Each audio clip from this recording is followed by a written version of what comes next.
Dès 8h30 du matin, l'alambic en cuivre a commencé à fumer et il est prêt à distiller le cidre en eau de vie.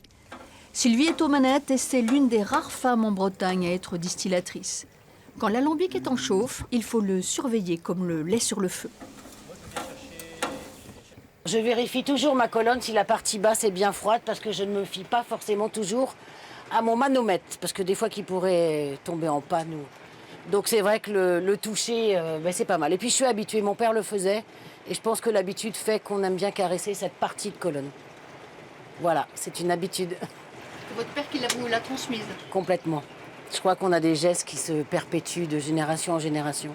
Depuis 9 ans, Sylvie a pris la relève de son père et lui a transmis tous les secrets.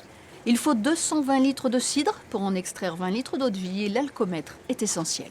C'est le degré d'alcool que l'on peut gérer à l'aide de cette petite manette pour qu'il soit plus ou moins fort. Là, il est un petit peu en dessous de 60, donc je vais resserrer un petit peu mon robinet pour que ça puisse monter un petit peu. Parce que le client, il la veut à 65 là en fait. Il aime bien, il préfère avoir moins d'alcool, mais il aime bien avoir du degré. Ça peut monter jusqu'à combien? On peut aller jusqu'à 70, mais là, on ne fait pas. L'eau de vie coule, mais plus à flot, comme avant, à l'époque où il y avait des transmissions de privilèges.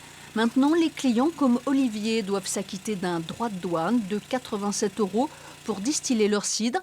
Mais pour lui, il est important de perpétrer la tradition.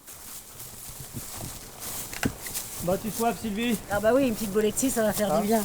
Malheureusement, il ne reste plus qu'un alambic. S'il n'y a plus d'alambic, à la limite, les pommes ou le jus de pommes, le cidre qu'on aura, on sera obligé de le jeter. Je suis peut-être le dernier à pouvoir faire de calva pour mes enfants et mes arrière-petits-enfants, puisque je bois du calva de mes grands-parents. Et je pense que ce que je fais là, on en consomme très peu, mais ce sera pour les générations futures. Pour l'heure, Sylvie espère bien continuer à faire chauffer son alambic dans les campagnes.